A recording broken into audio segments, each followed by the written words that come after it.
ఏదో ఎక్స్పెక్ట్ చేస్తే ఏదో జరగడం అంటే ఇదేనేమో. ఈ బ్రెడ్ పుడింగ్ ట్రెండింగ్ లో ఉన్నప్పుడు అందరూ ట్రై చేసి ఉంటారు, ఒక్క నేను తప్ప. ఈ రోజు ఏంటో జున్ను క్రేవింగ్స్ ఎక్కువైపోయి ఇదైతే ట్రై చేస్తున్నాను.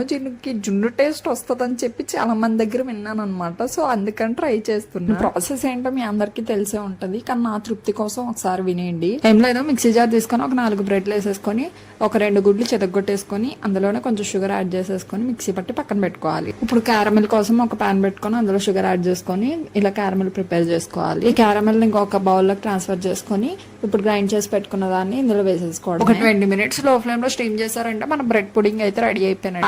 ఆగండి రెడీ అయ్యిందని చెప్పా, కానీ అది రావాలి కదా, అదైతే అస్సలు రావట్లేదు. అసలు ఎక్కడ మిస్టేక్ చేశానో కూడా అర్థం కావట్లేదు, రవ్వాలో ఎడవాలో అర్థం కావట్లేదు. దాన్ని చాకుబెట్టి తీసి ఈ షేప్ లో వచ్చింది. షేప్ ని అవాయిడ్ చేసేది, మనకి టేస్ట్ ముఖ్యం కదా. టేస్ట్ అయితే ఓకే బాగానే వచ్చింది. మన జున్ను టేస్ట్ ని ఎవరు బ్రీట్ చేయలేరప్ప. ఇంతకీ మీరు బ్రెడ్ పుడింగ్ ట్రై చేశారా లేదా?